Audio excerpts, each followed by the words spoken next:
Okay. What's good, everyone? Welcome to the latest episode of Cops and Convicts with Sean Shepard. I am Sean Shepard. We're live streaming on Facebook, YouTube, and LinkedIn. Please subscribe, follow, and hit the respective notification bells so you can stay up on what we're doing and when we're doing it. Today, my guest is Los Angeles County Sheriff Deputy, well, not deputy, Lieutenant. I'm so used to saying deputy. You're good. I don't spend a lot of time with lieutenants. Los Angeles County Sheriff Lieutenant CeeCee Strong. CeeCee, welcome to the podcast. Thank you. I'm glad that you have me. Thanks for allowing me to be here. Oh, I'm happy to have you. We've been talking about this for a little bit. I'm glad we can make it happen. So the first thing I want to ask you is, what was your family's reaction when you told them that you wanted to be a member of law enforcement? What did they say to you? How did they react to that? You know what? I actually stumbled into law enforcement, and my dad knew a recruiter, and they were having an event at Exposition Park. And I was at the time military, and I was driving for the United Parcel Service. So I was a driver, and there was a booth set up near where my parents' booth. They were really big in the community. And so my dad kind of urged me to fill out the card, like just fill it out. And I'm like, Dad, yeah, I'm cool. And it was that. So my parents never really had a problem with it either way. My dad was happy about it because he was happy about everything I did. That was my biggest fan. That's great to have that support. So it was your father that encouraged you to fill out a card to become a member of law enforcement? Yes, it was all him. And I did it kind of just appeasing him, filled it out. And literally the day before I was supposed to go down for the process of the testing, the written test, and then getting the packet, as they called it, I found it on the shelf, had come in the mail. I looked at it and I was like, oh, maybe I should just go down there tomorrow. So I don't have the story of, oh, I always wanted to be a law enforcement officer. I wish I could give you that story, but it didn't happen that way for me. So what agency was your first agency? Oh, Los Angeles County. So, I've always been with LA County. So you're a lifer. You're one and done. Yeah, and after the more recent turn of things, yes, it'll be a one and done. Well, yes. we'll get to that. Well, I'm very interested to hear about that. So family was good. You've only worked at the LA County Sheriff's Department. What has been the biggest eye-opening experience for you since you've become a member of law enforcement? I think the biggest, and it's probably an ongoing, is the constant gap or bridge or lack of a bridge between community and law enforcement. It seems like it's cyclical and we go into those same cycles of trying to fix the problem and it never really gets fixed. So I don't know that it's one specific thing, more so it's just, can we stop and can we get off this hamster wheel? So that's probably the best answer I can give you to that. And what do you think the reason for that is, CeeCee? Lack of desire to fix the problems inside of the profession, or lack of ability? What do you think it's attributed to? I think that the status quo works for certain people. And it's, for lack of a better word, laziness to a certain degree. People don't do well with change in anything. Even if it's change for the better, it's like dragging and growing pains, and I'm not sure. And so I guess I would equate it to fear. You fear the unknown. You fear some people fear those that are within the community because it's new to them. You know, it's all shiny when you're putting the uniform on, but then actually interacting with people who are different from you, I think some people have a fear. And that either makes you overcompensate or it withdraw, you pull back. And that's on both sides, not just with law enforcement, also with the community at times. Anything that is change is a little hard to actually get across. Well, when you think about the roots of law enforcement, there's been quite a bit of change when it comes to demographics. I mean, as most people know the profession was strictly male and white. And now I like to call this the golden age of law enforcement, not necessarily because of behavior or outcomes, but it's the golden age of law enforcement as it relates to who can become a member of law enforcement. Law enforcement has never been this brown and this female in the history of the profession. And it's interesting when I look at somebody like yourself who has been inside the profession for how many years now? How many years have you been in? 29. Okay, so you've been in the profession for 30 years. Mm-hmm. In your 30 years, I'd like to believe that you've seen a big demographic change as opposed to when you entered the profession. How has the profession managed that type of drastic change? And I call it drastic because you went from one extreme to, if you've been in the profession for 40 years, 50 years, it's another extreme.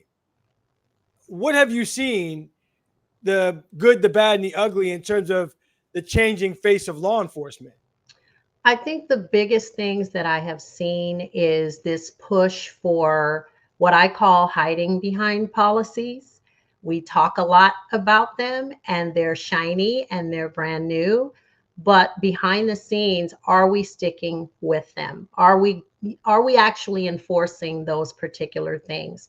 It sounds good, but getting to the root of the problem, I did see those changes that you're speaking about. The wave of one particular policy that had people held accountable for saying whatever they wanted to say.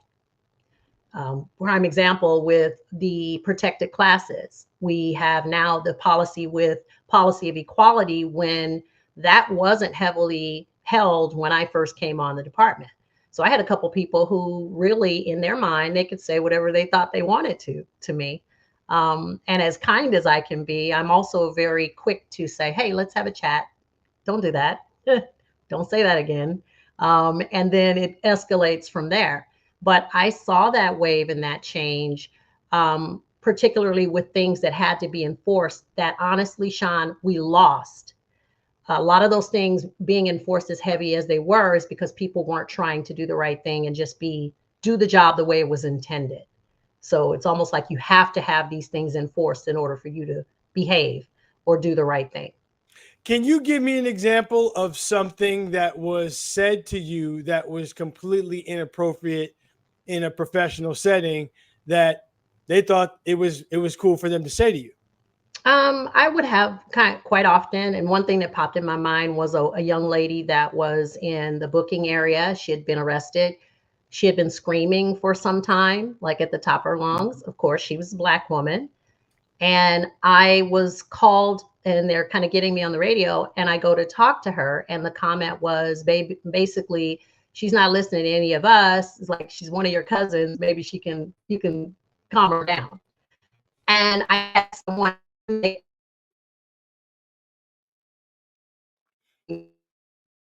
You're breaking up, CeeCee. Can you hear me? I can hear you, but you're frozen. Oh, okay, I'm sorry. I'm moving on my side and I can see you moving. So hopefully we can break through that. But what I was saying, I'll go back to that. Help the lady in the cell was basically your cousin. You come talk to her. Quite honestly, Sean, I'm a young deputy. I walk up to the cell and I start screaming too. And I'm screaming just as loud as she is. And she's like, what's wrong with you? Same wrong with you. Let me get you out, fingerprint you, get you some food, and get you on your way. And it's almost this, you can speak the lingo, so you go and handle that. Comments about when I wore braids, why do you all wear yarn in your hair? Oh, I had an actual lieutenant tell me that. And so it's little things over the years and little snippets and chips that after a while you're like, are you serious? And you're addressing each one, but there just weren't as many parameters put on that, if you will. Yeah, that doesn't sound like sounds like to me that is a common theme when you step into an environment where that environment is not used to you being in it, because I've experienced identical things have nothing to do with law enforcement. It strictly has to do with my black skin being in a white environment. And I was asked about my hair too. Why is your hair that way? Well, why is my hair what way? I didn't know there was anything different about my hair until I started spending time around y'all. You know? Absolutely. Um, Absolutely. so how do you change policy and procedure to mitigate that type of language being directed towards you? I mean, how does that work, and how is it enforced? Well, now you have what was 12 factors, but I think they now have added some. So anything based with your age, your ancestry, race, religion, your marital status, medical conditions, your sex or sex orientation, with your nationality, ethnicity. So there are 12, and I think I hit 10. But anything that's dealing with that now has to actually go on a report form, and it is carried from there, and it's determined case by case. Back then, that wasn't something that was highlighted. So when you say things are improved or they've, shifted from all those years, they have, but you're still going to get a large normal response of kind of quit being sensitive. Or the response that I just love is pulling a race card. In my entire time on the department, I never focused on my own race. I focused on getting my work done. But you make it about race, but say, no, you can't pull the race card. Well, I say, I can't pull a card from a deck that's not extended to me. And if you're extending comments like your little cousins and the yarn in your hair and little snippets of things that people don't, they would balk at probably more so in this day than back then, you can't then turn around and say, hey, don't pull a race card. Like, why are you asking me about my hair any different from your own? Like you said, my hair is on top of my head. The conversation should actually end at that. Yeah, and when you're in that environment where you're clearly outnumbered, like there have been times where I've wanted to say what I've wanted to say, and you look around and realize it's probably not safe for me to meet that level of microaggression with my own level of microaggression. I look around and it's just me here. So that's one of the things that a lot of people don't talk about is when you step into an environment that is imbalanced from a demographic standpoint, it's not a healthy environment for the people that are in the minority, and I mean minority from a number standpoint. Can you speak to that at all? Has that element about the profession and the environment improved for you as opposed to when you first started? Can you look around and now feel like this feels a little bit more like home in terms of I'm not the only woman here. I'm not the only person of color in the room. Has that changed for you at all? Okay, that's a loaded question, Sean. You put me out there on that question. I can say the more things that have changed, the more they have stayed the same. And I know that's a cliche. You brought up a good point of what I call the censorship. I think there's a certain level of censoring ourselves for just the reason you said you're outnumbered. You're weighing that, pick and choose your battles. You know that you have a level of professionalism and has absolutely nothing to do with whether or not I'm black or white. I'm wearing this uniform just like you are. And I think you censoring is what they see all the way through until something happens and you speak out about things, which I never was shy with doing. I addressed, I meet you where you are. You're questioning my yarn. I usually will ask a question. What do you mean? And I put it back on them, like explain that. But I think there is such a censorship and a how would I say, maybe a self-assessment. And in those split seconds, we're like, is this worth the battle? That Right. other races don't have to do. And you say whatever you feel. And it's like, oh my gosh, what's wrong with you? Like, why are you upset about that? It's It's just my opinion. I mean, we can really talk about people with thinking that they have the right to say whatever they want to. But just because you can doesn't mean that you should. And oftentimes it is that self-assessment of, do I want this problem? Do I not? And Sean, let's not forget those small numbers that you talk about. We also have some that are all one race within our own race that I don't want to put my neck out to help you in any way. And actually, there's a competitiveness that now it's almost like that crab in the barrel. And I'm fighting and pushing to be seen more so than you, because there's not enough of us to go around. So I don't know if that kind of, the censorship piece is always something. So I've been doing that from almost the beginning. You know, I walk into the academy classroom and I'm looking around, there's 7 of us, 7 in about 100 recruits. That's it. And in my mind, I can't help but think that's a lot.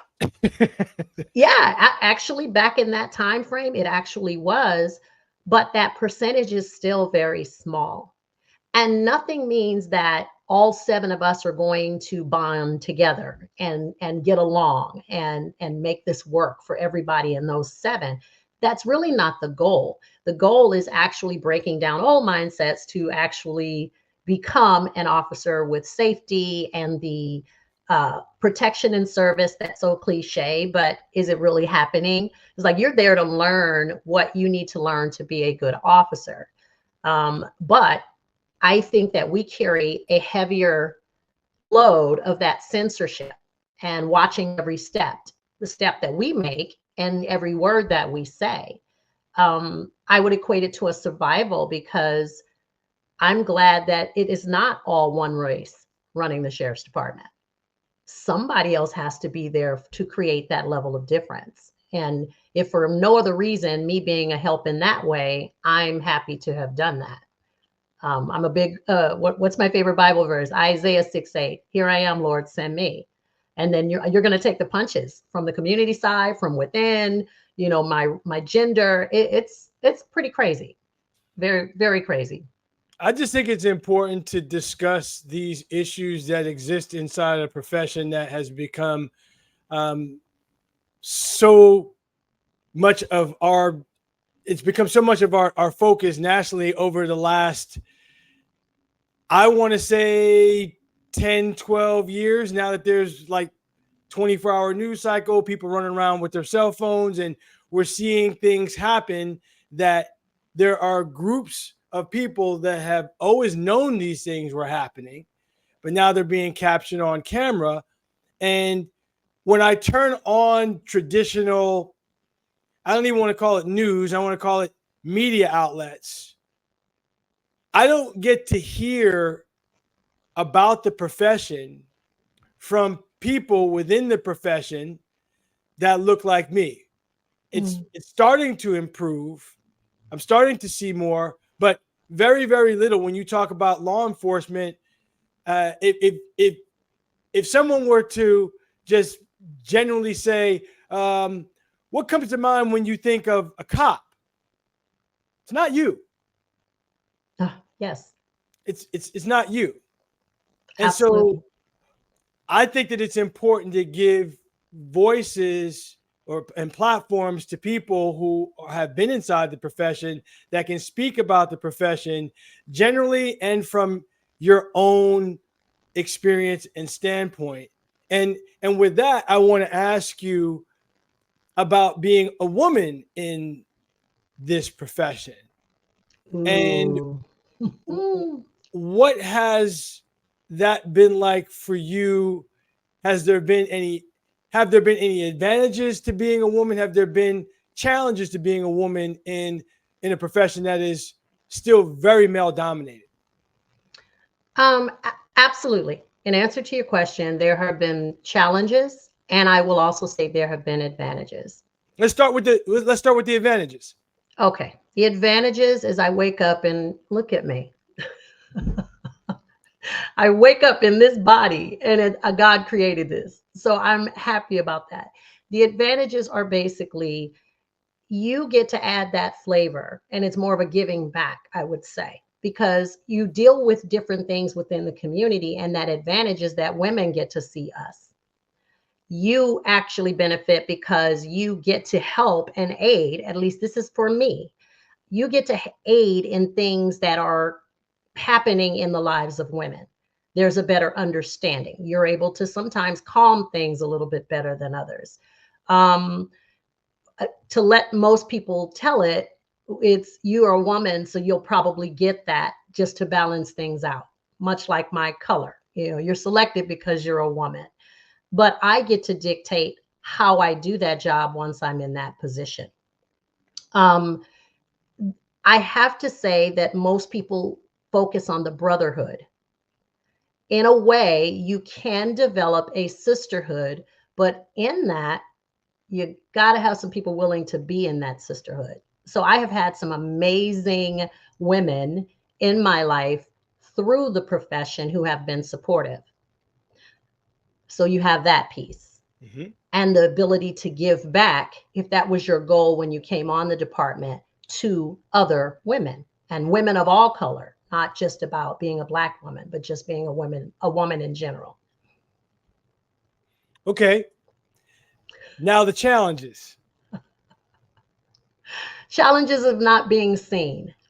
And I say that because not just in the law enforcement profession, but just in general, it's a battle for women to be seen. Like my husband's on the department.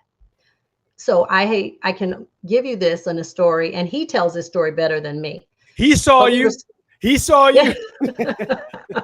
Yeah, he did. And he did. He saw it. But we were sitting and talking, and people were coming in at an event. And just about every male law enforcement officer walked in, spoke to him, either dapped out or shook his hand, and it was like I was not standing there. I think that's probably the biggest challenge ever. Just not being seen, or I've even had this. I throw out an idea and it's paused. Well, we'll get back to that. We'll see. We'll circle back to that. And then that same idea is spoken by a man, and now it's the greatest idea on the face of the earth. So there's an invisibleness to that. I've had the challenge of people talking to my husband to see if I would come and work an assignment. Like, I know I've heard about your wife, she's doing really well. You think she would take this assignment. So I have to kind of go through him if I take that avenue, which I'm going to be honest with you. I always turn that down, because if someone's wanting to talk to me, I don't need Eric's blessing for him to actually say, you're sanctioned, now you can speak. And that's not in any way demeaning or downplaying his role, because I am a very spiritual person. And I believe that a man is the man of my household. I know if Eric's watching this right now, he's going, no, that's not true. But it is the truth. I firmly believe he's the head of the household. But my application process was mine. The background process was mine. And to overshadow that with, first asking about him or shaking his hand and then just ignoring me and walking on by, it's happened quite a lot, Sean. And it's usually the segue into communication with me. Another is now the fighting of women, because now there's only so many spaces, and it adds another layer to like that racial component. So if they're only looking for so many women, there's this cat fight in a sense to get those positions. So that can be challenging as well. So I need to stop right there, because you're reminding me of something that happened during my coaching career. You go to an athletic department inside of a university, and there are certain lower level positions that are earmarked for a Black guy. Mm-hmm. And I know this for a fact because it happened to me at Boston College. And I was told by the guy that I was replacing, who was a Black guy, saying, you can get this job not just because you're qualified, but this position is for a Black guy. I said, oh, and I'm young. I didn't know that these things happened. I was in my 20s.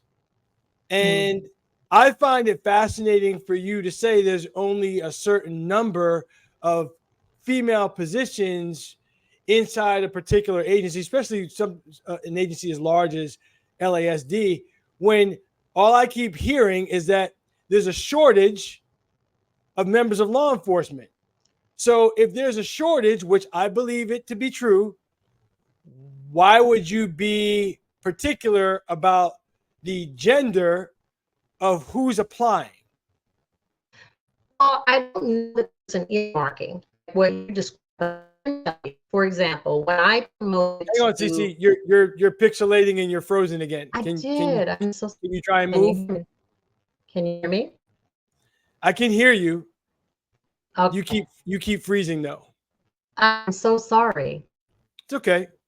Okay, I We'll want to work make sure through it. that. We'll work through it. You're still frozen though. Now you're moving a little bit. Okay, I am so sorry. I see movement on both the screens. But what I was saying is, and when I promoted to lieutenant, for example, there were 9 of us on the list of those promoting. I was the only woman.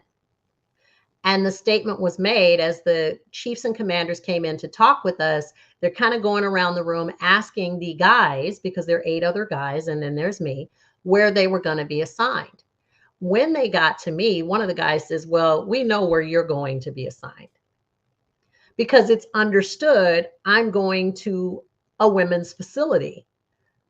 I'm a woman. So in that area, they're trying to make sure that there are plenty of women in there. So to a certain degree, it makes sense, but it can stifle you because maybe that's not the choice of where I want to go. Maybe I want to work a different area or not to be pigeonholed into a certain area, because at the end of the day, we do the same job. So it can't be that it's predominantly male, but when it comes to certain positions, that's more of a woman's type of position. Taking, for lack of a better word, a report that is of, an assault sort for a woman and going to the hospital. I remember, hey, you take the report. A lot of times guys don't want to talk about certain things. They don't want to do certain things. I remember being a drill instructor, when, where, times a month, hey, yeah, you take care of that. I don't want to talk about that. But no one wants to feel like the best thing that you're here for is anything just women issues. Like, that's the worst of the worst. Now, that's not earmarked, but it's known. It's not a shock. It's not something someone could say, no, that never happens. It does. It exists, whether people want to say it or not. And I'm going to be honest with you, Sean, I've always been pretty vocal within my sphere and my circle of influence and reach. So this is not something that I wouldn't tell someone speaking directly to them, save for these platforms that you're allowing for people to speak about them. I want to welcome everybody who's just joining us to the Cops and Convicts podcast. My guest is LA County Sheriff Lieutenant CeeCee Strong. CeeCee, when you talk about the facility that you were assigned to, please share with our viewers what you mean by that, because a lot of people don't know what the process of becoming a member of the sheriff's department is comprised of. Once you go through your training, you are what's your first job? Where are you assigned? For the most part, the large majority of people are assigned to a custody facility. A few go to courts, but very rarely is anyone going directly to a patrol assignment. So you usually start out in a custody facility, one of the jails, and then you progress from there. My particular thing was I went to Sybil Brand, which is no longer in existence. And then I transferred over to Century Regional Detention Facility. And from there, my path took to courts and then on to patrol. So it depends, but for the most part, a large majority of people go through the court system, the custody side of things first. So you just get out of the academy and you're thrust into this environment where the people you are sworn to serve and protect are in custody and are accused of committing some crime. I don't know. You can share with me how long you stay in that custody facility, as you refer to it, how long you're there, how does that shape your view of the general public when you're just out of the academy and you haven't even begun patrolling various neighborhoods yet? Well, it's just as new, in my opinion, as going to patrol certain neighborhoods. It's a more controlled and compacted environment because you're literally in a module with large numbers of people that you are, monitoring daily habits and everything that they're doing and coming and going from court. But I think that that mindset is shaped depending on your own personal experiences. It's like you going to college for the first time, and you go to a school where there's no one that really looks like you. You walk into this environment and, well, no, I've never been arrested, I've never served time, so that's a different dynamic for me. But I also have a different language speaking to some of those people within custody, because I'm not first shock and awe that they don't look like me. It's quite an opposite, that a large number, and we know this, that the large number of the people in the custody facilities are Black and brown people. In Los So, Angeles County. And I mean, generally speaking, yes, but, and I'm glad you brought that up. It was the thing that was most shocking to me when I went to juvenile hall for the first time, where there's 40 juveniles in a day room, 39 of them were Black and brown, and there was one white kid. And I thought to myself, this kid had to come to jail to be around people different from him. And why are quite these possibly. numbers so ridiculously imbalanced, especially when you look at from a Black perspective? We're such a small segment of the population here in Los Angeles County compared to Latinos and whites and now Asians as well. I was taken aback and I was angry when I saw it. But you have to work in this environment. Imagine somebody who's never, imagine the one white kid that I was telling you that was in jail. Imagine that white person being an adult and stepping into that environment and never being around that many people of color before in his or her life. And what that person is probably experiencing, but on a different level, because we're talking about being incarcerated, which is a different mindset than walking around in everyday life. But what that particular one child or man, I think you were saying juvenile hall, but whether it's a young man or a grown man, what they are probably also experiencing for the first time is the experience that a lot of Black and brown people experience, being the lowest number. And I would imagine that's a huge shock. Like, this is crazy. But instead of it making people, like anybody that's listening to us right now, I would always wonder, could they assess that in the way that you just did? Can you see that he is the only of his race in that sea of people, be it incarceration, be it in a hospital, be it in a profession, on a bus, in a hotel, wherever, in a restaurant? Does a person have the capacity to switch that thinking? Because oftentimes it's us that are switching our thinking. And I would wonder if people are sensitive enough to be the human race as opposed to segments of races.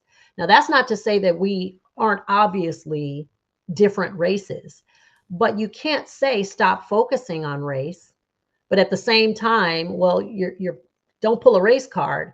But we still have this push and pull in this struggle and this fight between the races. You cannot have it both ways. The best that you can hope for is someone like me that would see that one white kid in the juvenile hall, and literally in my heart, I'm kind of sympathizing with him. I'm going to be honest with you, because I would wonder if there's an anger factor that, wow, now I used to be on the outside and I was the only. Now here's this one only. And I'm going to be honest with you, when I see that, I see them more a little fearful, and they kind of stay quiet. And for the most part, those in experiences I've had, they stay real close to me as the officer in that dorm room. I'm just being honest with you. Well, let me correct you. I don't think you sympathize with that one kid. You empathize with that one kid because you've been there. You've been there. And what a blessing for you to be in that facility and have that shared experience at some point in your life and extend yourself to that young man when you don't have to. But I want to get back to the officer or the deputy who just got out of training and is now in this environment filled with black and brown juveniles when he's never been around this many black and brown juveniles. How do you think that that shapes his or her view of black and brown juveniles when you walk into a facility, that's all you see? Must be something wrong with these kids. Must be something wrong with these people. Because I don't see my own people in here. Oh, Absolutely. And you know so what I I would mean? say, yeah, absolutely. And thank you for the correction. Empathy compared to sympathy, very big difference. And yes, I can empathize, but the it depends on what that person grew up with. It Yep. can be validation for them that this is what I grew up with, and people have been telling me all along that these people were like animals, they were like savages, whatever they learned. It can be that. It can be a fresh out of college graduate who did have a little bit of experiences with it, depending on what classes they took. They learned a little bit more about other people. So I don't even think it's 100% the same for each person walking in there, be they black, white, Asian, Hispanic. There is, depending on your background and what you were exposed to and experienced in life, you're going to handle that differently. Unfortunately, the flip of where it is usually the majority of one race compared to small trickles of others, I think it's a little bit tougher on the side of someone who never was around anybody black and brown. And I would agree with you that now I'm looking at that person and, well, that confirmed what I thought. That confirmed what my mom or dad said. And again, I say these without 100% because I don't think all white people look at black folks as animals or savages. However, I think if that is what you're exposed to constantly, and then you walk into that dorm and that's what you see, I could see someone having a mindset not as open. If they're not grounded within who they are, they're not trying to be as open. If there's the fear of this is a new job, I don't really know how I did with even learning all of this. There's so many parts and facets to that. But it brings me to mind the movie The 13th. For anyone who has never seen that movie, Mm-hmm. it explains all of that from the history behind the jails being so padded in that way, that it is mind boggling. Do you think it's a good idea for a deputy fresh out of the academy to immediately be immersed in that type of environment where you're around people that are accused of committing a crime? Do you think that negatively shapes their perception of the general public at all? Because I've heard deputies share that. I want to know what you think. I think that based on it's only as good as what they're trained with. I think that we need to work on our systems of continued training, not a training that you get and then you shift, because a lot of the training is patrol based. So you're training for once you get to the street, but then your first assignment is the jails. The training so that you can get a little bit of both of those right out of the gate would actually help, and could potentially, because you don't know unless it's ever tried, it could potentially help with that. But I have to say this, my first training officer in custody, I had two different ones. First assignment, who was the epitome of that fearful that we were talking about. This is a new for them. All they see is one particular race. Yep. I had that training officer basically tell me, because something that she wasn't liking in the moment, to withhold the mail from the inmates. Now, what you're getting out of withholding mail from inmates, I have no clue.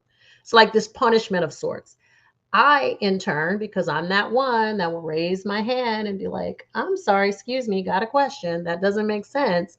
I speak to the sergeant. I end up giving the mail out anyway, because I'm not going to go off my shift and then create more work for someone else. Then I get my other TO when I get to the other facility. This person took me step by step through my entire training packet. There weren't any quick sign-offs or, we'll get to this later and then you don't get to it. They were methodical in how they trained me. Now, of course, I came in with more of a connection, if you will, an understanding. But I think the training can help with that, be it you going into custody or patrol. It's the level of continuing training. And here's one thing that I've always said. There's a statement that is made that I do not care for. I know what you learned in the academy, but now I'm going to teach you the real way of how to do things. It's a big joke, but what do you mean? You're going to teach me the real way to do things. I just learned how to be a leader, be of integrity, do the right thing. And now there's some other little secret hideaway that I don't know about. And so I think the training could offset that. It's not just about you putting them on the streets, because when you think about it, patrol, there's a whole level of much more unknown out in patrol. You're in a car and you don't know, you're trying to find on the maps where you're going, you're trying to understand the laws. I think both of them equally bring a dynamic that requires continuous training, continuing reinforcement from our upper management that, hey, we got to stay immersed in that moment when I walked across that stage with white gloves on and I'm in the best shape of my life. You got to hold on to that, because the integrity piece will keep you from some of all of that other stuff that comes into play. And the public gets to see a large majority of the negative. They don't see the thousands of really good officers that no matter what they're presented with, what race they are in it to do the job well. I say, do you wear the uniform, or is the uniform wearing you? And there is a big difference in either or, whatever side of that you're on. When you ask the question rhetorically, is the uniform wearing you? Are you speaking to what that uniform and that badge can do to you psychologically from an authoritative standpoint, or the power that you now possess, and how you can use that uniform and badge for evil as opposed to good? Because I just did a podcast last week with 3 former members of law enforcement, and they were in Southern California, Arizona, and Illinois. And what they went on and on about how the power corrupts members of law enforcement, and that the power got the best of them while they were in uniform, where the profession, the job, became more important to them than anything else in their lives, including God, including family. And they said it was because they became drunk with power. Absolutely. And you see it all the time. And I'm just thankful that I was never drunk with that power. And I'm not going to lie to you, Sean. I had a really good career. Like I could have embellished the being on television and representing the department and being a drill instructor and all that came with that. But my idea is, who am I at the end of the day underneath that uniform? It's not a Superman thing that I wear with my regular clothes covering it and I pop out and I'm this superhero. I am putting on the persona of integrity, leadership, the mindset that you carry into things. You got to have that compassion for the compassion for people, a love and respect for other human beings. And if you don't have that, it becomes that power struggle. Like I'm just here and I'm the law. And, people get upset when folks say, well, I pay your salary because I pay taxes. People that would get angry about that statement are probably some of the people that you're speaking about. You're drunk on that power that you do what I say. You should have complied. Right now, I have to give credit to my husband for this statement. He says, we are the paid professionals. We're the ones with the rule book. The people on the street don't have a rule book to play by. And it's up to us to be able to de-escalate situations. to not be the reason that they escalate. We're supposed to be the decompressors. I used to tell the recruits this. If someone comes to you and they're at a level of an 8 and you're starting out at level 0, you got a whole lot of wiggle room on what you can use to try to calm that person down. But if you get to their level and you make the statement, if you open your mouth again, I'm going to shoot you. And they stand there and say absolutely nothing, but open and close their mouth. Like, go ahead. Are you going to shoot them? You made the decision to make that statement that never should have come out of your mouth. But if you're so, how do you say, they're drunk on the power and that control, that becomes a huge problem when you can't completely back that. And now you've gone too far. How do you back that down? You're best to stay in that, hey, sir, you know what? Calm down. You're okay. Let me let you get it out. And it's verbal up to a certain extent. But if you're high on ego, it's going to get to you. And you might say something that you really should not say. I believe the statement of the rhetorical question, does the uniform wear you or you wear the uniform? I believe we should be wearing the uniforms. It is not about the uniform is all and everything. And I don't care about my family and I don't care about, like you say, about God. And all of it is encompassed in wearing that gun belt and that badge. That is a dangerous place to be. And honestly, Sean, there are people that are there. I would wager the bet that they aren't outnumbering the rest of the people so much as the image of those who portray that has overshadowed those that are doing the job well. And you only hear about the bad. Very rarely do you hear about the good, the ones wearing the uniform and not the other way around. You made me recall a game changer training that we did. I think it was our last one actually in September. A young lady asked the members of law enforcement that were participating that day to raise their hand when she asked the question, have any of you had a partner that put you in a position where you could have lost your job because of their behavior? There were 6 members of law enforcement in that room. 5 of them raised their hand saying, yes, I was working with a partner who was doing some nefarious stuff that could have made me lose my job. Have you ever been in that position? Have you ever had a partner that put you in a position where you could have lost your job based on their behavior? Not really per se where I could have lost my job because of their behavior, but I would say it in this way, Sean, I was there, so could have been. So like your behavior actually is going to hang you up. So now I feel like I need to step in to take you out of that. Luckily, I haven't worked around, and I didn't work around people like that in my younger deputy years. It's when I got into the upper management ranks, when it gets a little more at that tip of the pyramid, and there's like, people doing all kind of nefarious things to be seen, that I had people that would do some things. And I'm like, no, we're not doing that. It goes back to that whole push for policy. We don't need new policy, Sean. This is just me. We need to go by the ones we have. But it sounds good to put this speech, well, we're going to put out a new policy. And then it takes 8 months to come up with this policy. Well, that's 8 more months of craziness until you get to that policy. Put in place what we already have. And so I've had to step in. And one thing popped in my mind of someone who, and basically they were having an inmate stay in a certain setting longer than the policy stated. And very much so, had I not been paying attention, I guess I could have been roped into that. But I had to tell the person because they were emphatically the uniform wearing them. This is what I'm passing on to you. And this is what happened. And this is how long the inmate's been there. And I'm like, whoa, whoa, whoa, that's 2 hours over. Did you know that? And luckily, I had a rapport with medical staff and the mental health people that worked within the building who were able to say, well, yeah, we've been monitoring, we've been watching. But that could have been, that's something that could have caused someone to lose their job. Mistreatment of an inmate.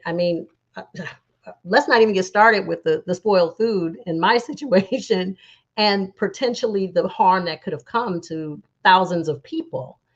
So I guess in a way, yes, but less of because of my partner, because honestly, Sean, I wouldn't sit there and watch that. A lot of times I'm like, yeah, slow yourself down. I'd rather take it and then I'll work on it. And then you go take a breather, walk away, because I wasn't willing to risk.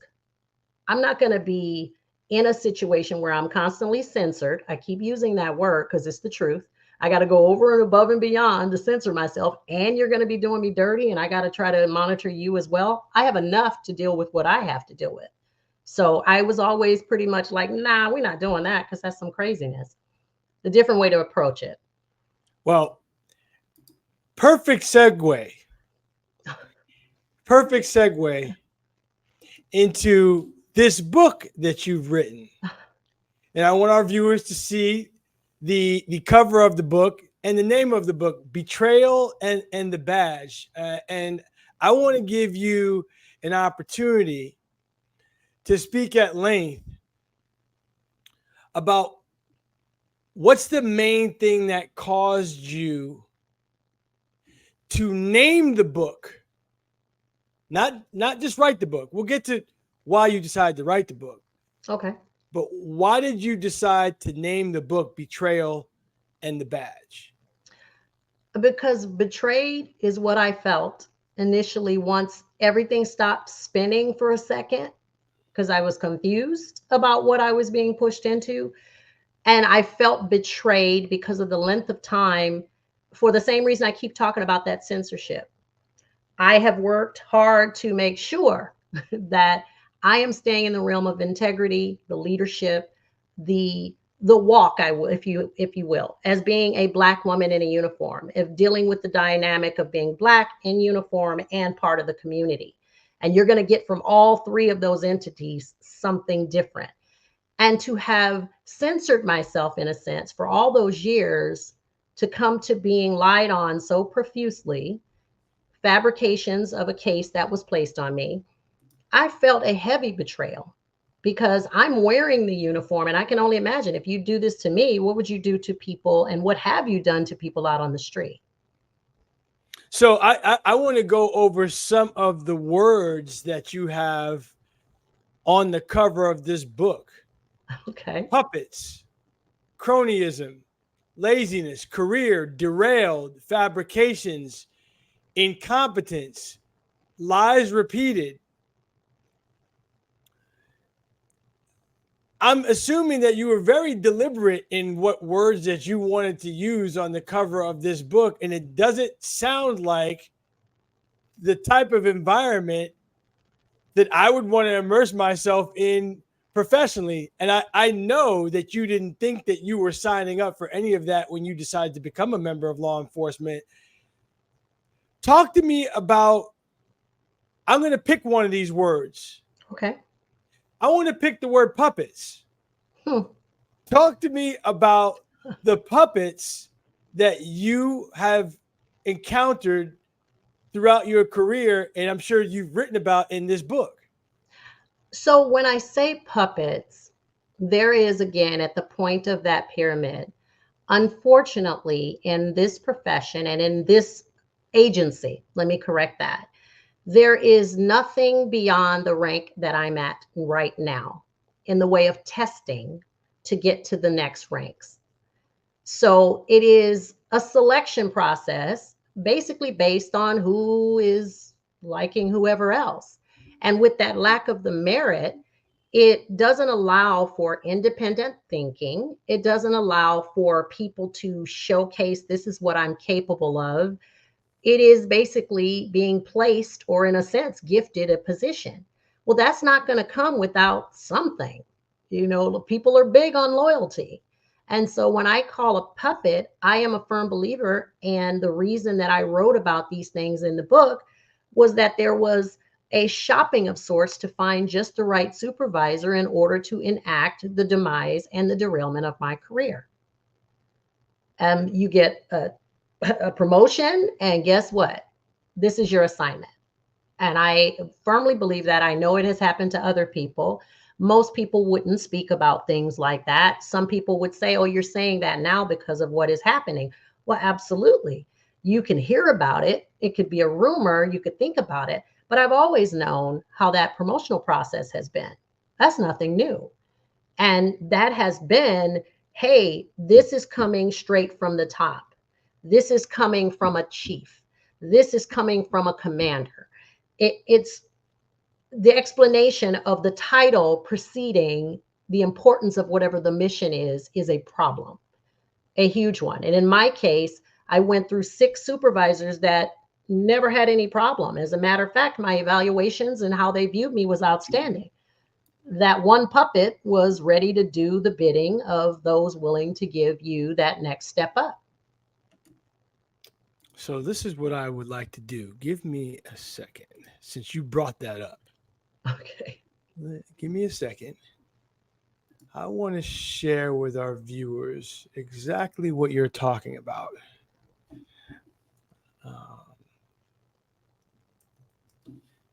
So you didn't tell me we're doing show and tell. I'm sitting here with bated breath, waiting like, I'll do the show. You do. I'll do the show. You do the telling.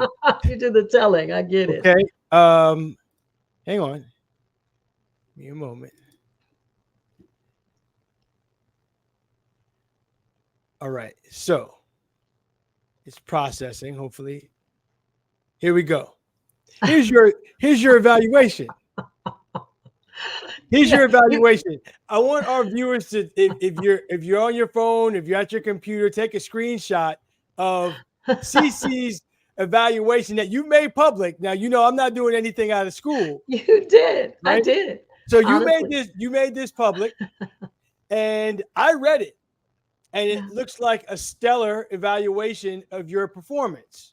Okay, so here's a stellar evaluation of your performance from November 30th, 2018 to November 29th, 2019. So that's a year. Yes.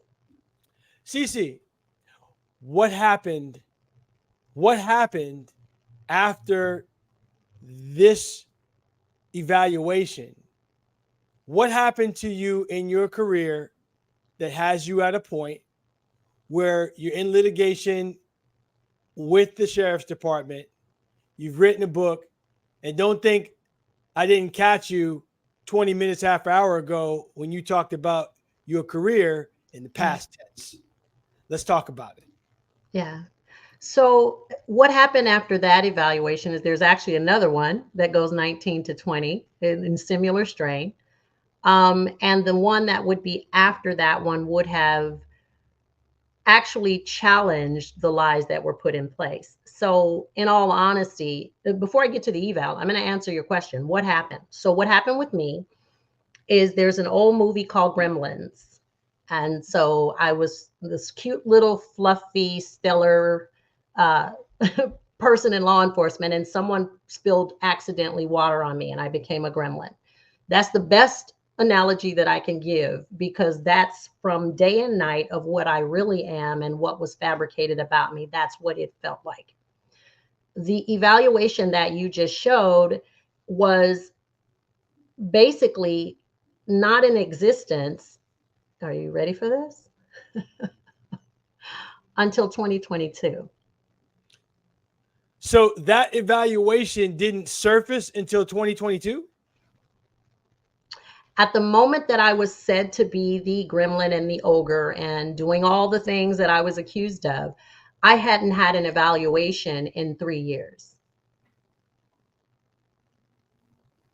And I paused because it goes to show how stellar my career really was. The supervisor prior to the one involved in all of this madness saw in me what I would always do. And Sean, I can't tell you that by any stretch of imagination that I'm a perfect person. I can't tell you that I was the best and the best of the best in my job, but every single assignment where I was assigned, I always left it better than the way I found it. That was my goal. My father was key in that.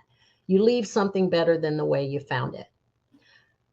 I hadn't had an evaluation when all of this started to being kind of put in place. And when I asked for them, it kind of alerted to, uh-oh, it doesn't add up. So they were held for that time.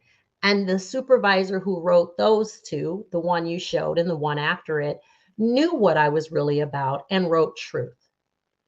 Those evaluations then kind of sat on a desk because it didn't line up with what was about to come.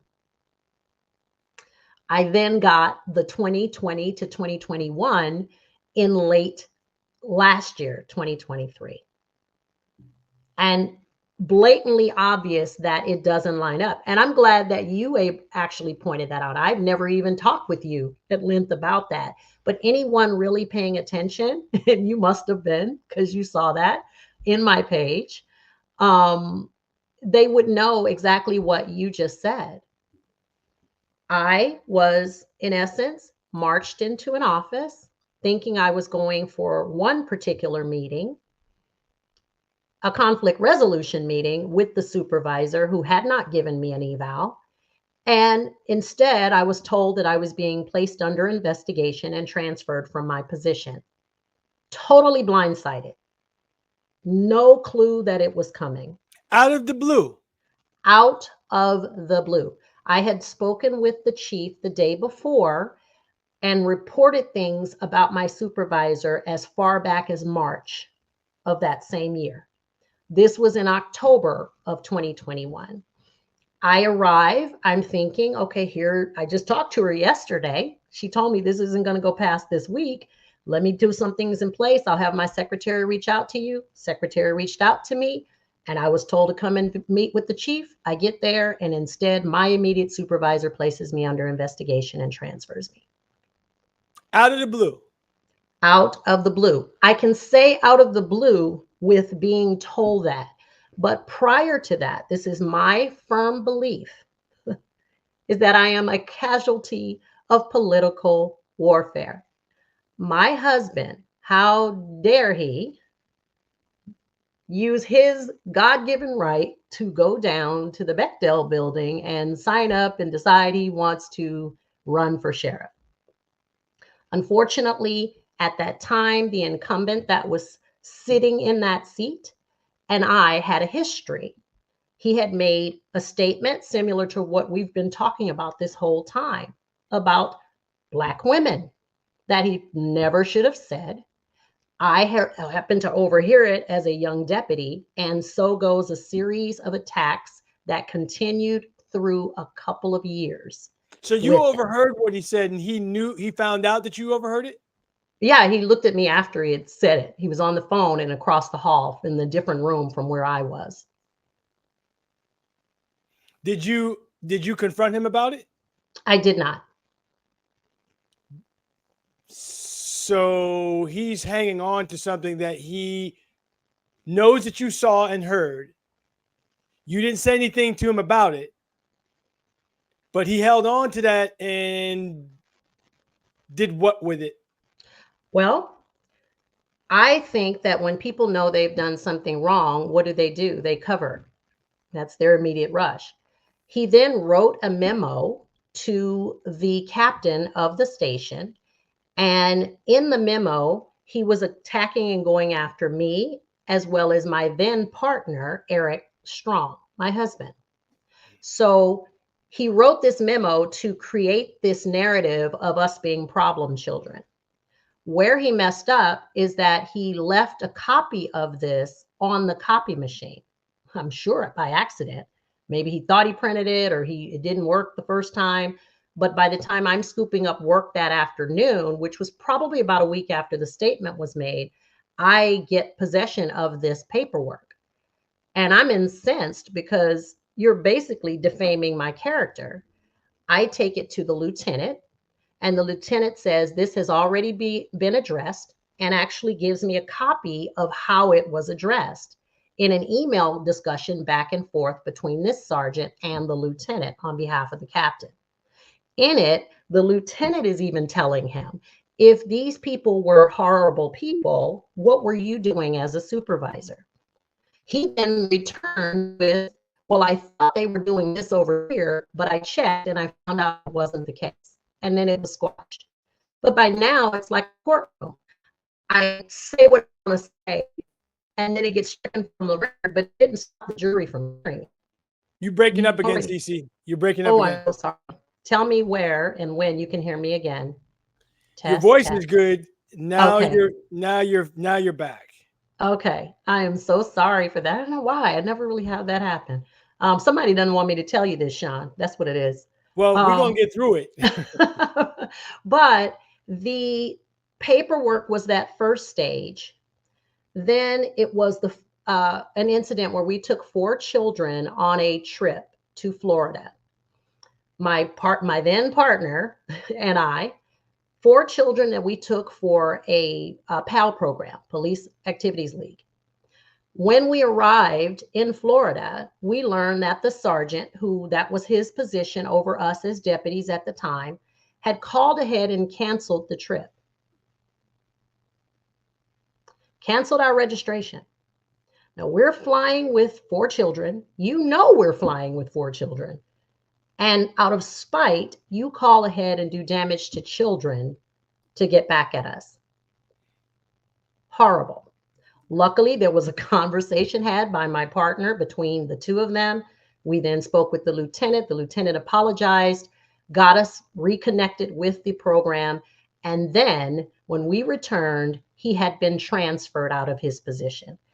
To say that he's probably really upset that your memo didn't work and now the doing wrong to some children didn't work, I couldn't even begin to tell you how bad that is and how bad that particular situation was and how he was probably thinking that I gotta get her. I got to actually somehow get her. Well, fast forward the next year, because this was in 2004, we were called into the office and the new supervisor said, "You're being placed under investigation for failure to report force." And I'm sitting there stunned, like, what? And as he's telling me about what happened, I remembered the incident. And so I say, hold on a minute. I go to my office and I pull a copy of emails from my partner and I. And we had actually notified not only this sergeant who's gunning after me, but 3 other sergeants and 2 lieutenants, because the incident they spoke about, the 2 girls that were involved in this, that we did have to use force on, they went to the station afterwards and there was a complaint made. We did our reports, but the one saving grace was that I told my partner, we both are writing this. And I said, Eric, you write an email, I'm going to write one. Because I don't trust it, because the previous sergeant who was friends with the incumbent, and I'm using that just because he was at the time of this election, he was the response sergeant to the field and told us, no, don't write the report. We're reporting force. You're gonna have to say that. You're gonna have to say that again because you're breaking up again. Okay, where do you want me to go back to? I want you to go back to when you started talking about the incumbent and what he started to do. Okay, so he literally was basically, in essence, saying we had used force and failed to report it. Got it. We got that. And the responding sergeant to that incident told us, even though we're reporting to him, hey, we used force on these kids, we are reporting it to you now, we're going to get our report done later. He said, that wasn't really force. Can't make this up. We do the reports anyway, but I didn't trust it to submit them. If someone's telling me no force, we sent email with the narratives of what happened. Well, in email, sometimes there's a read receipt. Right. So in the read receipt, one incumbent read it the very next day when he returned to work. It happened in 2004. You were a deputy at this time, correct? Yes. So what I'm curious about is how often in an agency so large does a deputy have this interaction and encounter with the head of the agency? I was a deputy. He was a sergeant at the time. Oh, he was my immediate supervisor. So the incumbent was your sergeant at the time. Yes. And years later, he's bringing this up. Well, think about it, Sean. I've made the statement I shouldn't have made. I left paperwork on the copy machine and it boomeranged and landed on me. I canceled a trip maliciously with some children going to a police activity lead program. And I got in trouble for it and transferred because I did it. The following year, I lied about a force case and said that these two people failed to report force, and they come and produce paperwork against what I'm claiming. Oh, it gets better. A couple of years after that, there was the desire for him to come and work at the academy. At that time in 2007, I had been filming with Fox reality show for the Academy show. I went to my captain and said, I need to transfer out. If that particular person is coming to this assignment, I don't want to be here. He's already come after me with this, and this, and I don't want to be a sitting duck for another shot. Unfortunately, that didn't work because the captain was like, no, you're in the middle of filming and you're going to keep going. We have to figure out something else. So if you can imagine the level of anger, probably with each of these things that are chipping away, I liken it to, and I speak about this in the book, I'm page 8 of his own lawsuit against the department back then. He speaks about the 2 deputies that he was not able to discipline, but we never needed discipline. And even in his own words, he rebutted what he initially put out there and accidentally left on a copy machine. Not making this up. I have those documents. And it's now you're in a position to control the entire narrative of the department. It was only a matter of time before you would come after me. But now imagine my partner, now husband, is running for sheriff. What a slap in the face that must have actually felt like. You're already disliking me because I even was questioned about some of the things that happened back then. And I was the person that had to actually speak to some of this behavior. He doesn't like me. Never got a chance to get to know me because he was only our supervisor for 6 months. So I want to make sure I understand the timeline. He was your supervisor for 6 months back in the day. 2004, February to July. And when were you called into an office to be notified that you were under investigation for failure to report force being used? 2005, Okay. the following year. Okay, so all this is happening while he's still a sergeant and you're still a deputy. Yes. So he did this back then. Yes. Okay, so your husband ran for sheriff in the last election cycle. Correct. And he's the incumbent. Yes. So where does this play into where you're being persecuted? It was a series of a shift in the supervisor that arrived as my new supervisor. At this point, you're a lieutenant. At this point, I'm a lieutenant. Yes. Okay. Fast forward to the time frame that you're speaking about. Some months so before. You're a lieutenant. You have a new supervisor. Mm-hmm. And your husband is running to replace the incumbent. Yes, for the most part. It hadn't started when she first showed up. Hence, the first couple of months, she was my supervisor toward the tail end of 2021. There was really nothing that was going on. I felt some of the sting of change and shift in my assignment as early as January of 2019, a month after the change of the seat.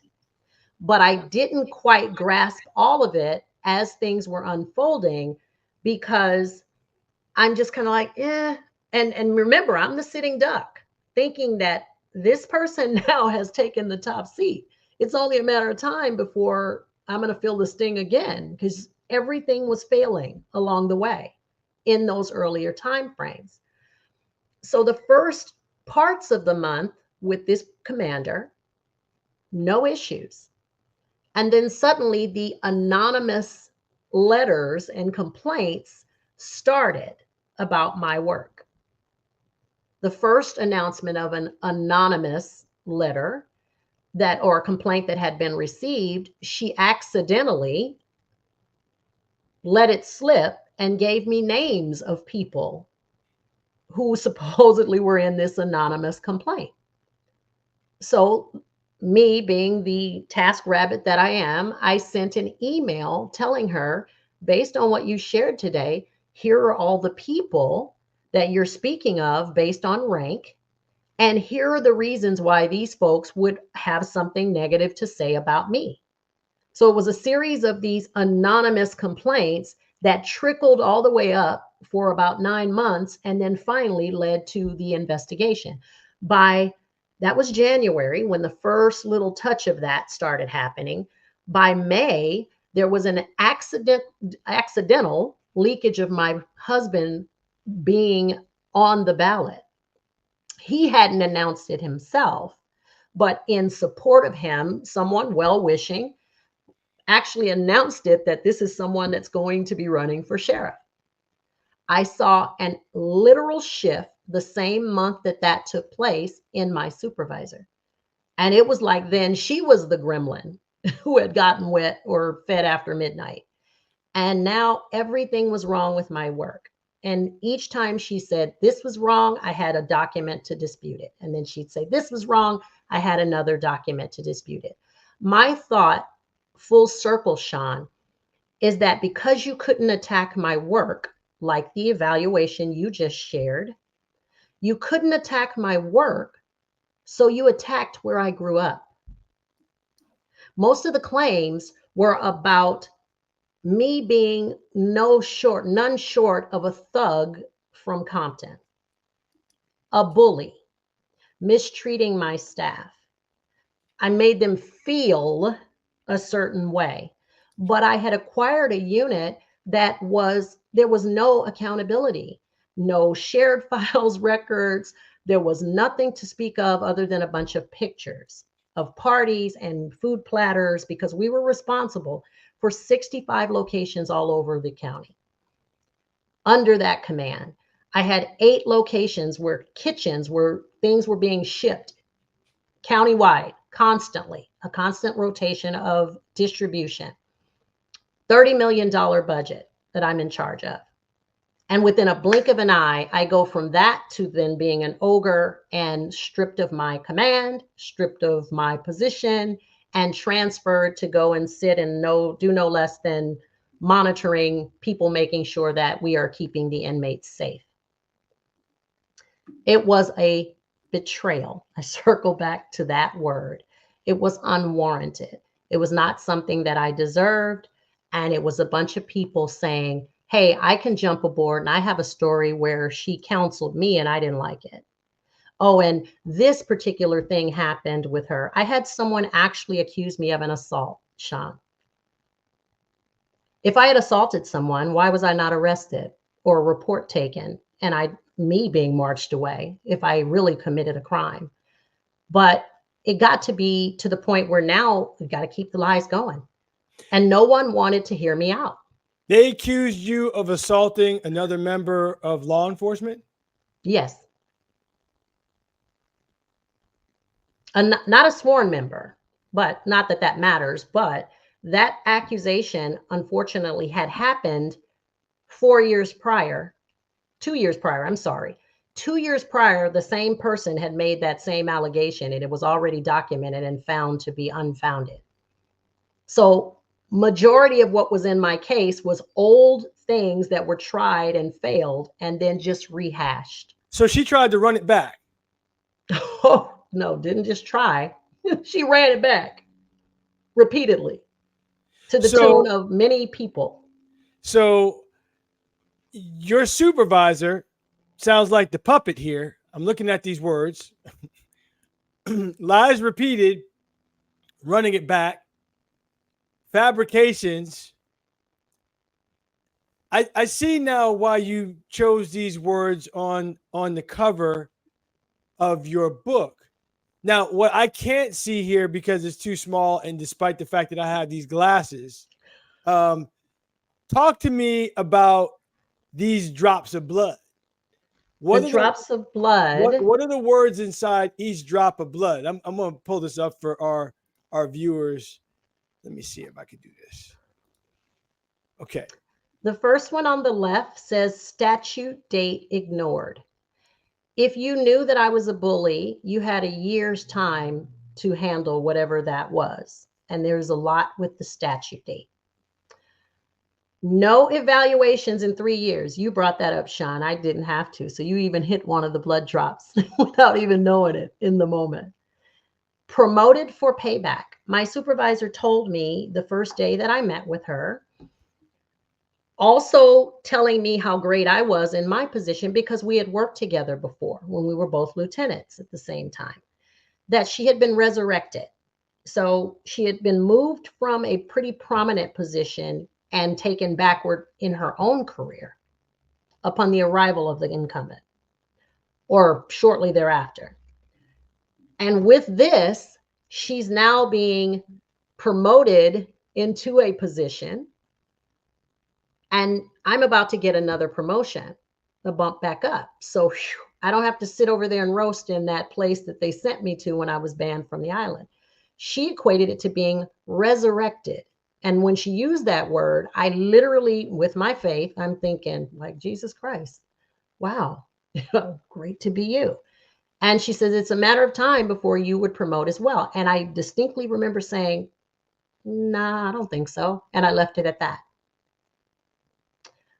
In that moment, I had received text messages, phone calls, people telling me and warning me and saying, oh my goodness, we just heard who's going to be your supervisor. So sorry.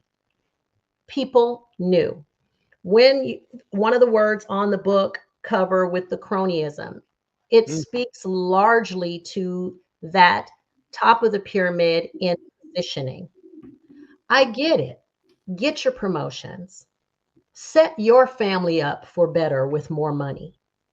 But here, do me a favor, pick up this integrity, pick up this leadership, pick up this management style. Go read some books to help you if you can't. If it is only about a title, and people are title struck, not just in this profession, but in all professions, take along with that the things that are going to impact the community, that are going to do better for the community, that are going to bridge that gap that just keeps widening because no one wants, you got to be in it for the right reasons. If you're just in it for the money, of course I'll take that promotion. What do you need me to do? Sir, ma'am, whoever's above me. And safe to assume, Sean, I promoted you, Sean, because you're my buddy. I got to look out for you and your family financially. But now I owe you something. Absolutely, Sean. It's not going to be too bad. I just need you to kind of, go along with this, that you just follow me, Sean, into this room and, just follow my lead. And then you get to what you said, where people are raising their hands saying, yeah, I had it where one of my particular partners put me in a bad position. And in that moment, what's your decision? Are you going to go with it or are you going to stop it? And 9 times out of 10, if you stop it, Sean, so stops your career path. I was once asked by a commander, separate incident, you need to decide, because I refused to change something on a report. Wasn't doing it. I'm not going to lie. You need to decide what hill you're going to die on. I took my collar, which had the bar on it as a lieutenant. I looked down at it. I said, I guess I'm going to remain a lieutenant for a long time to come. I was not willing to compromise, and I can't test to that next rank, but I wasn't going to compromise who I am to fit in to think about it. I keep bringing up the word censorship. I've done enough not to yell and scream each time someone said something they shouldn't have said to me. I've done enough to take the high road and say, hey, I'm here for a different purpose. I can make something good out of this. And mentoring. I couldn't tell you the number of people that sent messages to me when all this happened. Like, I don't care what they say. I don't believe that. It ain't lining up. And I'm telling you, Sean, it's not my personality. But if you think about it, my work wasn't something that could be attacked. So you had to attack my character. And reaching back all the way to me growing up in Compton, you did a background check. Wouldn't you have known if I was a bully or involved in a gang or connected to some nefarious something? I joined the military, Sean, and went to a training between the 11th grade and senior year during my entire summer. A week after I graduated from the high school, I was on a plane to go to boot camp. I served in the military. I served in public service for now almost 30 years. And to have this happen to your career because someone has a bitter grudge, my husband decides to run for sheriff, 15, 16 people say, hey, if they bury her, then all of my dirt gets buried too, because then they'll question any decision she made. Betrayed, betrayal in the badge, almost like Beauty and the Beast. That's what this felt like. It felt like I was up against the entire department as the Goliath, and I was little David, and I should have just gone away. All that censorship, all of that leadership, all of that doing the right thing, and I will continue to do that. Nothing will deter me from that. But it all came to a head with you now calling me no less than a bully, intimidating staff. You know, I even remember one of the anonymous things being that I mistreated someone with a disability. You got to be kidding me. And that's what led to my face changing. And the day the supervisor was telling me about this anonymous complaint, I almost chuckled because I'm like, you got to be kidding me, right? Where's the proof of that, though? Well, it was just this person and others in that same rank realm said this. I then responded in a lengthy emails explaining about how all 6 of those people, this would be the reason they would try to come after me. She had an interaction with me with the email, supporting me, knowing that you are a great person. And we don't understand where any of this is coming from. But it was a schmoozing, is what I think in hindsight, looking back. And so it was all just baby stepped. And then, wait a minute, he didn't sign up to run for sheriff, did he? How dare he step out of, he's not supposed to be on that ballot. So these were simply accusations. Sean, the whole thing was Sean Shepard said that I made him feel bad. Sally Sue said that, in this occasion, I just felt like I couldn't talk to her. Just silliness. I was unapproachable. I had an open door policy. People came and went out of my office. I have no idea. So this sounds to me, the name of this podcast is called Cops and Convicts, and we've had convicted felons on this show quite a few times before. And what you're describing to me sounds like the enhancements that were added to their sentence that don't have to be proven. People just, all they have to do is say this was an accusation. And now your sentence has 10 more years added to it for each enhancement that does not have to be proven. Yes. That's what this sounds like to me. Yes. And I immediately, 2 months after it happened, put out a snippet video and then a part 1. On the anniversary of the day I was put under investigation, I just filmed part 2. I did not shut up about it. And I kept reaching to give the department, hey, each level, can you guys take a look at this? I don't want this to go to the point where I'm doing litigation. That was never my desire. But you don't dismiss people after literally calling them an ogre. Like, go away.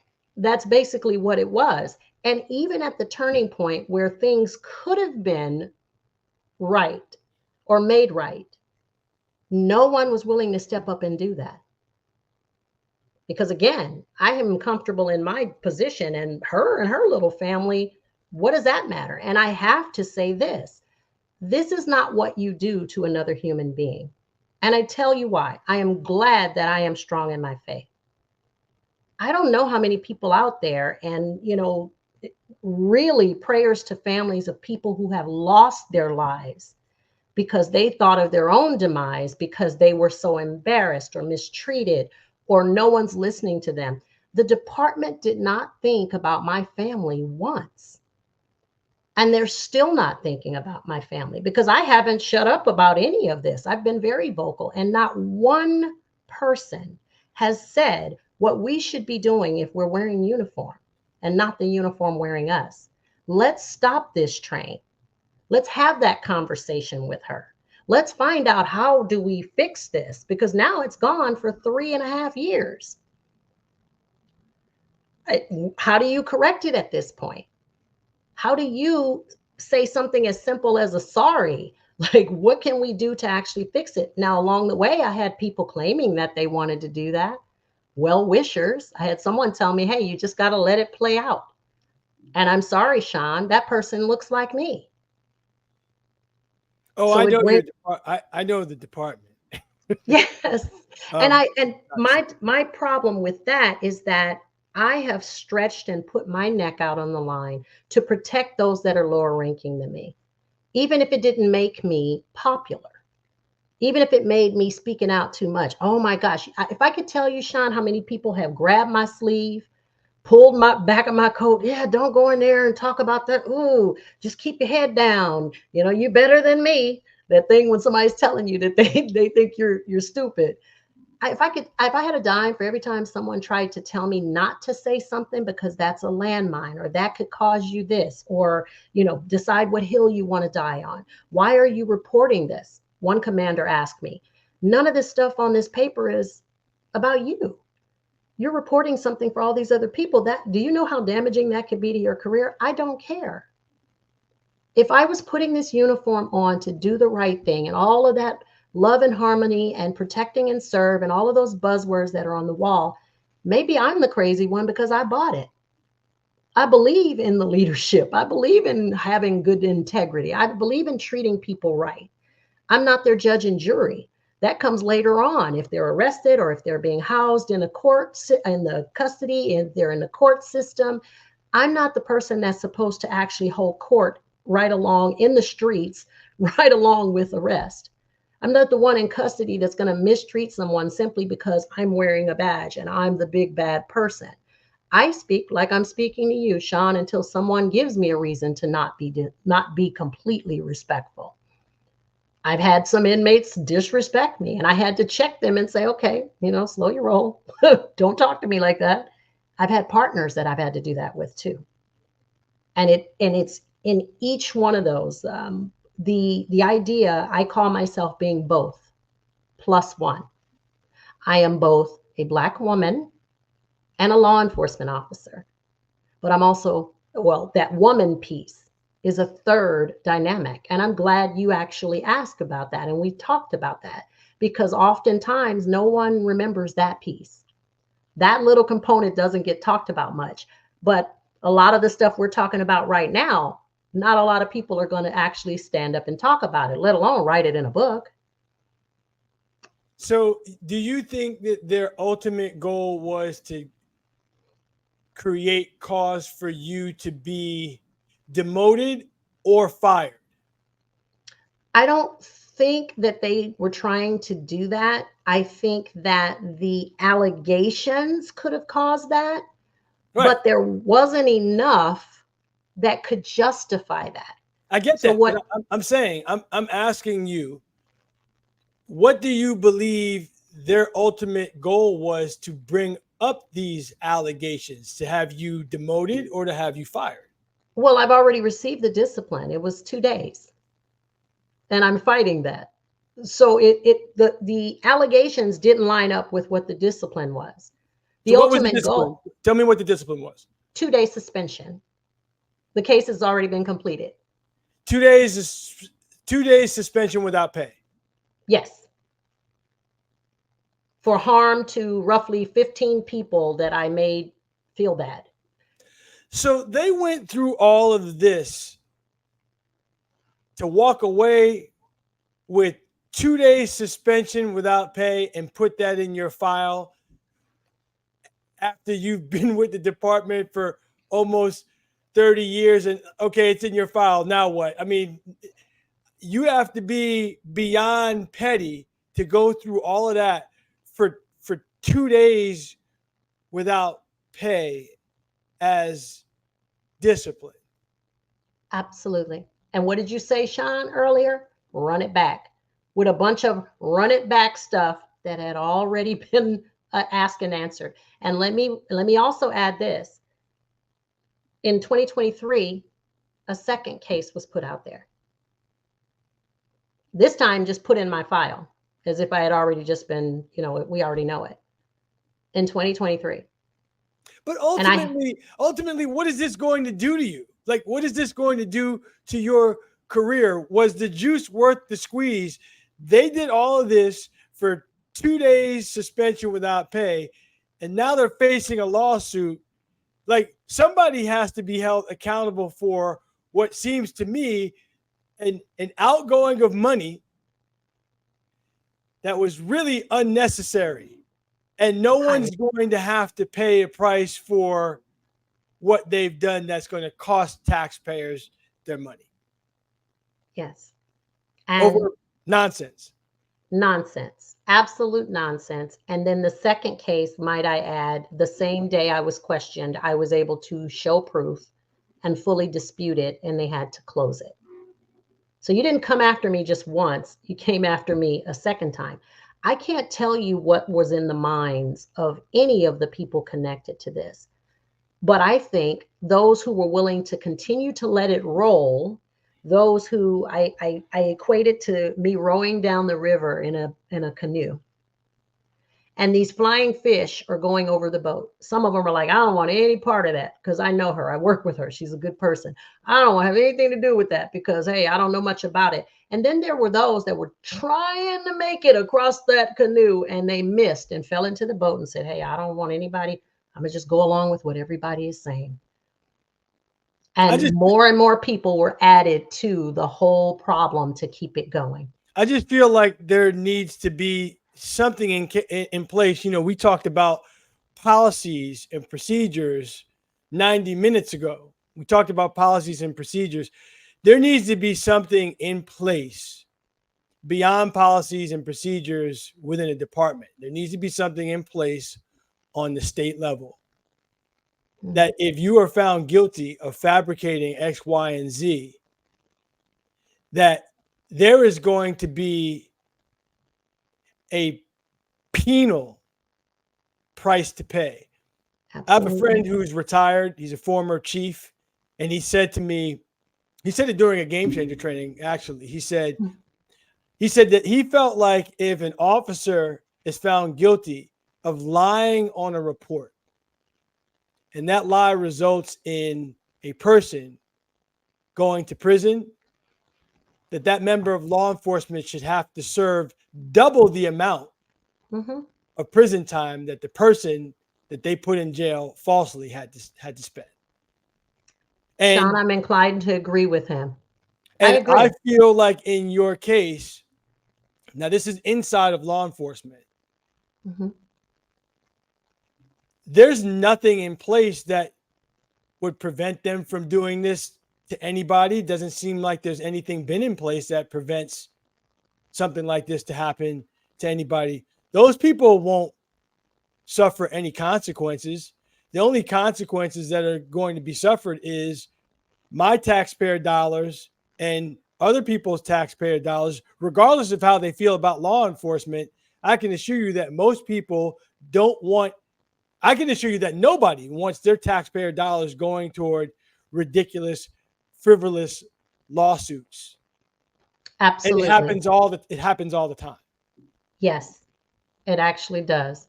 Shamefully so, it does. And I have to keep going back to but God. I'm so glad that I am a woman of faith and I'm able to draw from that, because a shout out to those who are doing this job very well, because I know that you're there. I've seen and worked with some really great people, but a lot of people who will read this book, Sean, will know exactly who's who that I'm speaking about. They will know because they at different times dealt with some of these same characters. And as you say, nothing really comes from them because for the most part, a large majority of them left after they did the damage. Oh yeah, so they're just done. Let me just leave. I don't want to be quite, I want to tell the lies. I want to fabricate this whole case, but I don't want to get up and actually speak about it. Now you want me to be held to answer? Oh no, I'm not going to do that. And honestly, I would have more respect for someone if they just told me, hey, I really honestly didn't care for you. I thought you were a bully. I'm like, don't hide behind, again, that uniform wearing you. You put this all in place boldly. Step up and actually speak to it. Prove it. Show that it actually happened. But there is nothing. The evaluations were huge, and God bless the supervisor that stuck to their guns and didn't allow himself to be swayed in changing my evaluations. You know, God bless those who were really paying attention, the person who hired me for that position and gave me all of that autonomy to do my job, and many successes, Sean, that they can't dispute, even while in that assignment. And from what I'm hearing, it's all been just reversed as if it never happened, because you got to get that narrative. Once you set that narrative in place, you got to keep it going. Yeah. You've got to go the full distance. And fortunate for me, full distance was 2 days. But if it was really as egregious as you were trying to make it seem, I'm agreeing with you. There should have been a demotion, maybe a firing, if I had ever done any of those things. And I assure you, and I say this emphatically, I have never mistreated anyone with a disability. I have never bullied any of my staff, intimidated them. There was no workplace harassment of people at work. And those words are buzzwords that mean you have to go forward.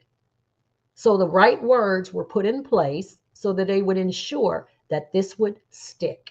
So you had to make me a bully because you had nothing with my work that you could attack. And then what was really hurtful is, I'm sorry, shout out to the CPT where I grew up, and my village people, the people that were part of the village that I grew up in, because it wasn't what people think.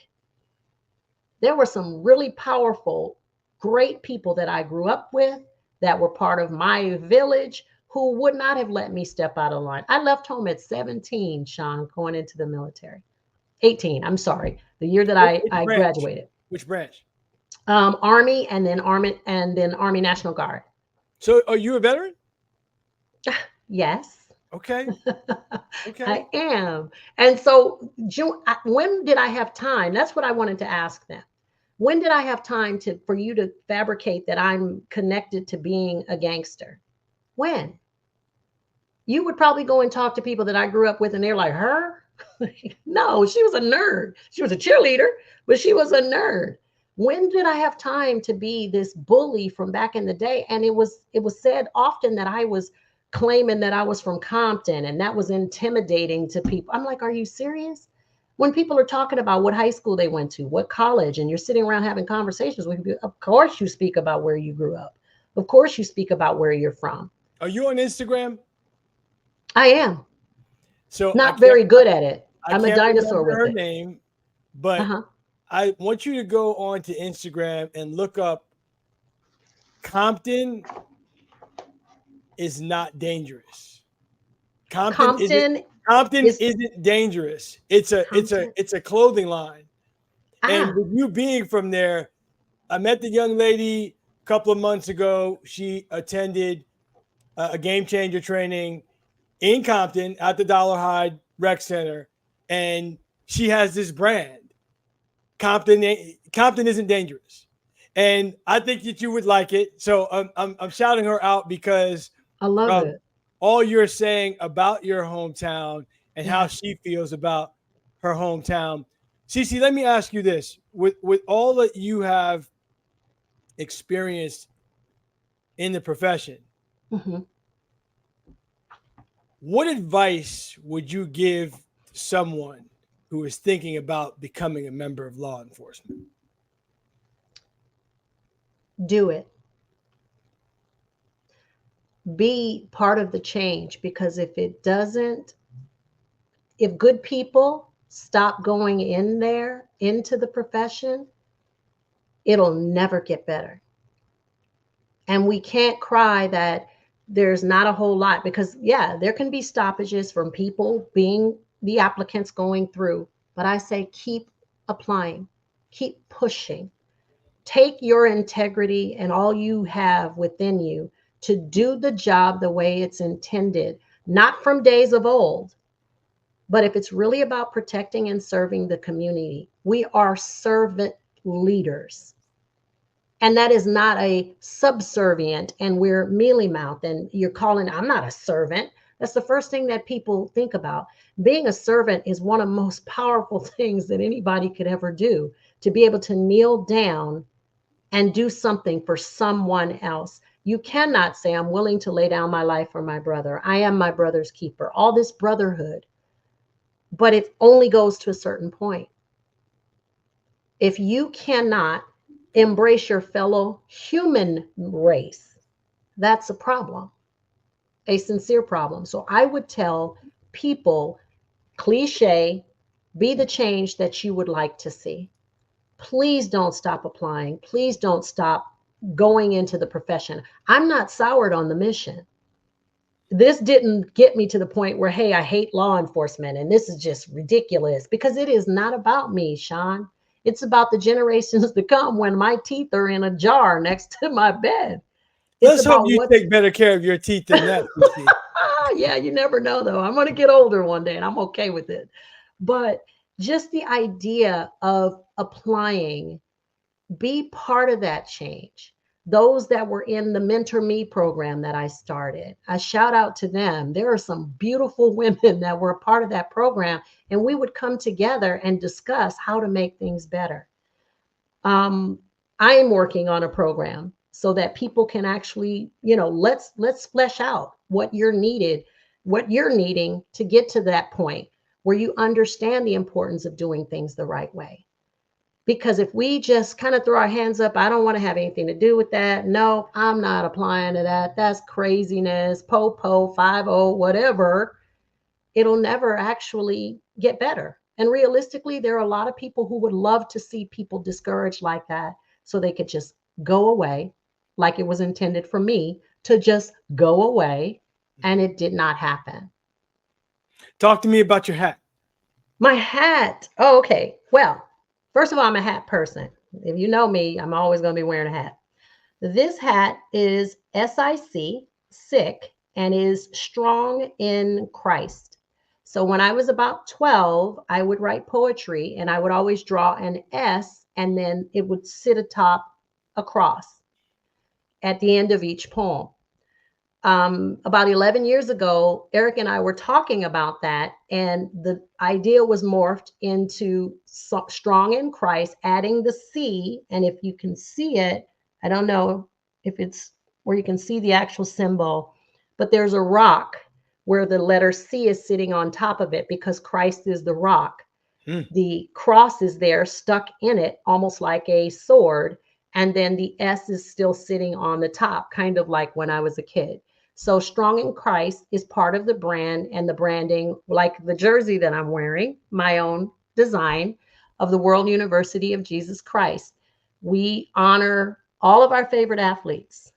Well, he just happens to be mine, and he's in the concession stand, on the field, in every walk of life for me. So Christ's name is on my back, and I probably wore a jersey for the first time to a game recently at SoFi. So that's the whole basis of sick. And it is also on my sleeve, the same symbol. Right. And then on this side, there are 3 drops of blood for the Father, Son, and the Holy Spirit. That's beautiful. So CeeCee Strong, founder and creator of Spilling the LT. Talk to me about Spilling the LT. So lieutenants are often referred to as LT. And people are always talking about spilling the LT. So I actually have a Facebook page, which you snaked that picture of the evaluation. People are always talking about spilling the LT? No, spilling the tea. Okay. So what I'm saying is my career was just spilled. I was spilled. I have another book coming out, Spilling the LT is the title. And it goes a little more in depth of to my story. And originally I was going to have me being poured out of the spout. Like I'm just being poured into the rest of the things that are splashing all over the table. So it is a page on Facebook if people are interested in knowing more about the story. I've got some live videos there where I'm talking about certain things that took place. And so I titled it Spilling the LT. Are you self-publishing these books? I did. I self-published this one, and I will be self-publishing going forward. Okay, so I want to give you an opportunity to plug whatever you want to plug. Okay. Well, I will plug the book writing, and I have to give hats off to my mentor. His name is Israel Duran, who pretty much told me and inspired me by saying, your career, he says, stop saying your career has been derailed. CeeCee, your destiny was activated. People need to hear your story. So the series of books are Betrayal and the Badge, Spilling the LT, Back Against the Wall, and the last one will be Destiny Activated. There's also jerseys, www.worlduniversityofjesuschrist.org. You can go there, you can order a book, the Betrayal and the Badge book, where I will personally sign and ship a copy to you. So make sure you get your copy of Betrayal and the Badge. What's that website address again? That website is all under the same one with the jersey. So www.worlduniversityofjesuschrist.org. Okay. And you can go there to the university, quote unquote, bookstore, all virtual, because Christ is the MVP on life's campus, hence the name of the actual business, WUJC. You can find me there, and the best place right now following me is the Spilling the LT, which is on Facebook. You can like and follow, and from there you'll get the other information on how to get in touch with me. Shout out. Go ahead. I'm sorry. I have to shout out Game Changers, which brought me to meeting Sean Shepherd. I firmly believe, Sean, that yes, there is a need for a game change. Sincerely. And he did not pay me to say that. I am good with rhyming to a certain degree, but there needs to be a change in the game. And the change doesn't have to be a shift that people fear, that suddenly people want to uprise and do a takeover. That's not what it is. People just want to be treated fairly, to have the same opportunities of other people. And when it comes to law enforcement in the community, we need to stop fighting each other and work together. Listen, amen. Amen to that. And it's coming from a great source. CeeCee, I want to thank you so much for taking the time out to speak about the profession and tell your story. I don't even like calling it a story, and talk to us about your life experience inside and outside of the profession. I can't thank you enough. Again, this was streaming on Facebook, LinkedIn, and YouTube, and will be available on all three of those platforms. We're working on TikTok. This is a long time coming. I'm glad we were able to do this. CeeCee Strong. Thank you. Los Angeles County Sheriff Department Lieutenant, and her book, Betrayal and the Badge. Go get yourself a copy. CeeCee, thank you so much. Thank you, Sean, for having me. God bless. God bless you too.